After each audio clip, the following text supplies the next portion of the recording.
What's up, y'all? Good morning, good morning. I'm out here at Kyrie's practice.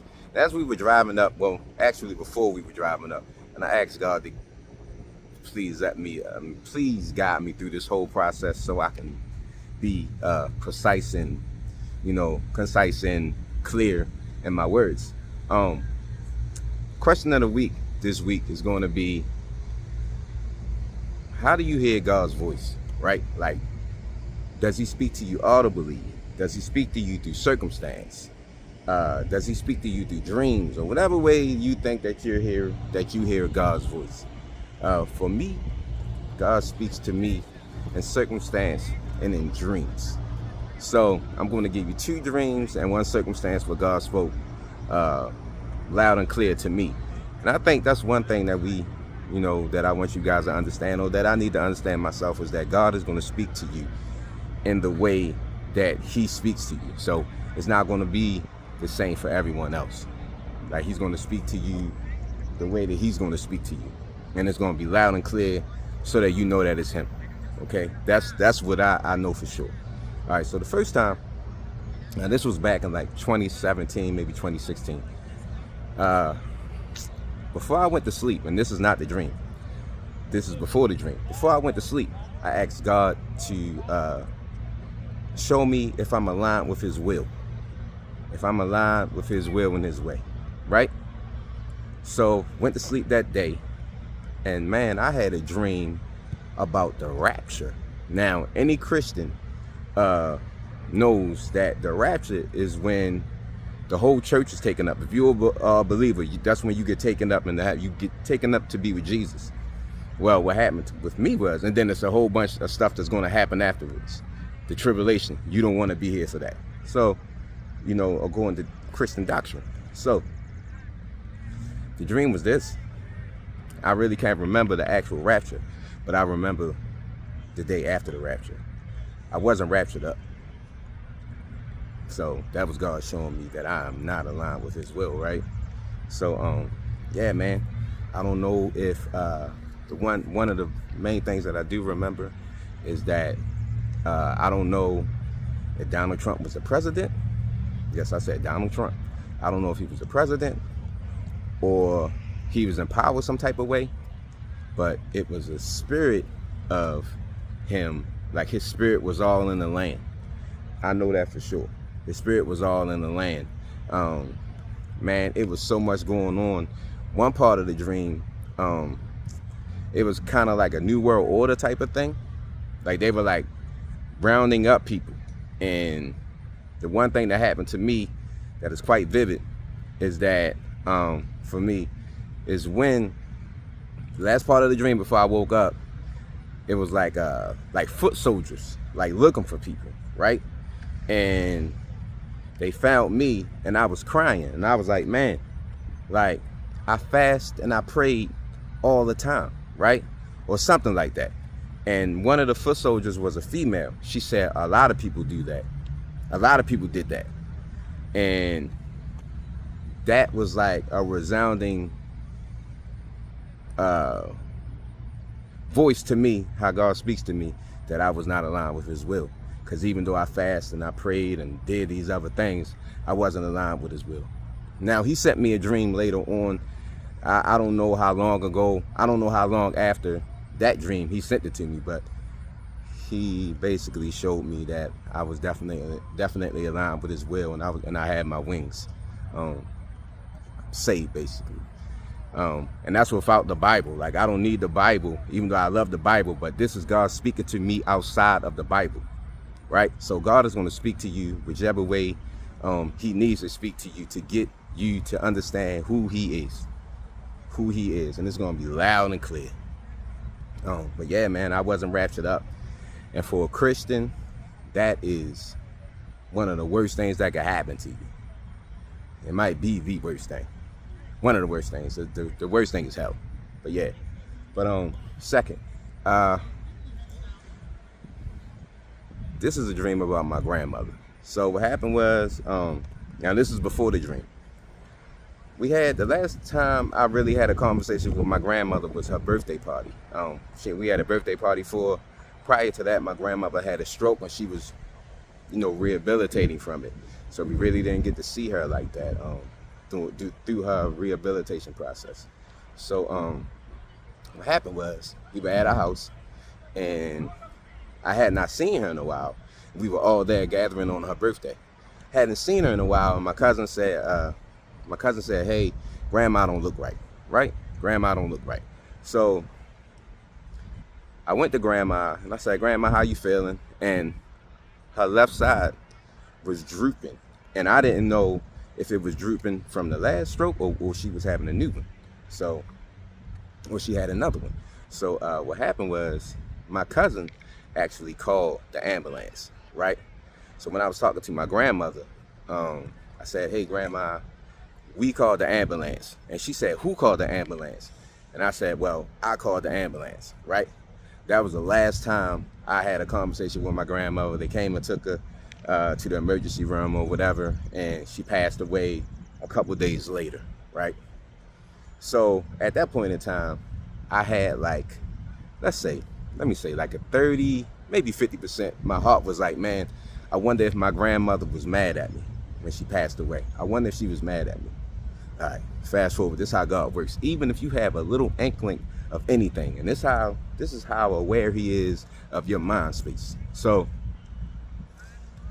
had a dream that I was able to hop in a time machine, and I can't remember the date that I went back to, but I was able to hop into a time machine, and I went back to a time that predates my grandmother having a stroke, and I went back to see her.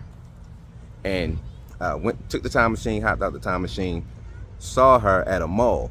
And when I saw my grandmother at the mall, she was completely healthy, like prior to her having a stroke.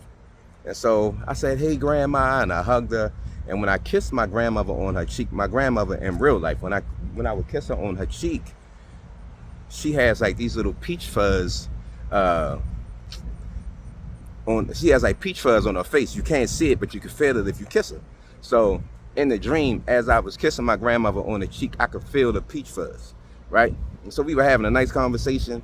I'm like, "Hey, Grandma, so happy to see you. All right, I gotta go, Grandma." This was the dream. "I gotta go, Grandma," after we had this conversation. She was like, "All right, baby." So, okay. Everybody know that's how my grandmother said, "All right, baby." Right, so as I was leaving the mall, this is still a dream, I see my uncle Kevin. My Uncle Kevin, to me, and I don't know if this is true, but to me is the one who took my grandmother's death the hardest, because he's the one who showed it physically. He was crying and sobbing and all of that stuff. He was crying. So I was able to see him in a dream and say, "Hey, Uncle Kevin, go see Grandma. She's in such and such store." And then I woke up. So that's another way that, oh no, let me get to this part. Back in 1991, my grandmother hit the lottery for like 1.56, something like that, million, right? Hit the lottery. So that's my lottery winning grandmother. The day that I went back to, it was like May something, 19, whatever date it was that I went back to. Those numbers of the date that I went back to in the time machine came out in the lottery that day that I woke up. Like the day after that I had the dream, the number, the date that I went back to came out on the real day that I woke up. Am I saying that correctly? I'm sorry, y'all. The date that I went back to, like it was like May something, like 05, 19, something like that, 2017. Those numbers came out in the actual, like when I woke up that day, when I told my wife, and this is how I found out. I said, "Babe, I went back to this date and I saw Grandma, blah, blah, blah, blah." And she asked me later on that day, my wife asked me, said, "Hey, what was the date? What was the date that you went back to?" And she said, "Guess what? That came out in the lottery today." Those numbers came out in the lottery today. And I'm not a lottery player, but it's crazy that the date that I went back to, those numbers came back in the lottery today. Had I played it, I'd have won some money or something like that. But I'm not. But that's my lottery winning grandmother. You know what I mean? You can't tell me that's not God, bro. All right. So the last thing, and this is circumstance. So circumstance, what happened was on this. I was I already told y'all this before, but I was unemployed for 3 years, 6 months, and 9 days. I'm a person who plans ahead, like I plan ahead. So what happened was, my anniversary with my wife, being married to my wife, is in October, right? So back in maybe April of that year, I asked God, I said, God, it's a struggle right now. Like, I'm doing school, I'm doing these other different things. Can you please allow me to be able to take my wife out on our anniversary, right? That's the dream back in, I don't know, April, March, whatever. Our anniversary comes and money is tight. Money is tight. And I'm not going to be able to take my wife out. Well, this is how God spoke to me in this circumstance. That day, or maybe the day before, either that day or the day before, I received a gift card from one of my brothers, Reese. One of my brothers who did not know what I was going through. I get a gift card from him. Says, hey bro, hey bro, dinner on me for you and your wife, right? To a nice restaurant that was, what was the name of the restaurant? Oh my goodness, I can't remember the name of the restaurant, but anyway, but it got to me on the day of, or the day before I was supposed to go out to take my wife out for our anniversary. You can't tell me that's not God, bro. That's not circumstance. That's not something that just so happened to happen. If you think that, I don't know what to tell you. I think it's never going to be, nothing is ever going to be enough, ever. I mean, you can't make this stuff up, bro. That's a circumstance he spoke to me. And my brother did not know what I was going through. None of my bros knew that I was unemployed. They didn't know I was in school. They didn't know I was struggling like that. So for him to send like a random, yo, I love you, card for you and your wife, come on, yo. You can't, like, you can't make this up. So yeah, man. So that's the question of the week. How does God speak to you? I'm going to try to paste that, not paste, but I'm going to like copy the dream that I had.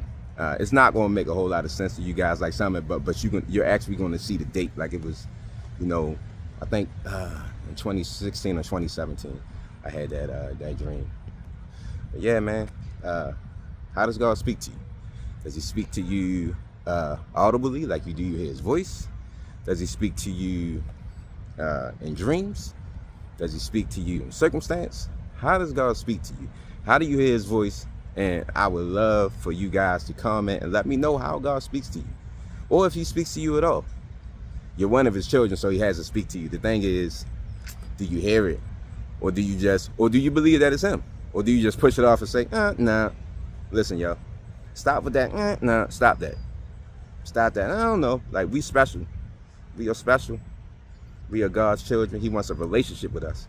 So that, no, I need y'all to send that straight to hell, okay? If you get anything out of what I've said to you today, that part, like, I don't think it's, send that to the devil. Send it now. Peace, y'all. I'll get with y'all later, man.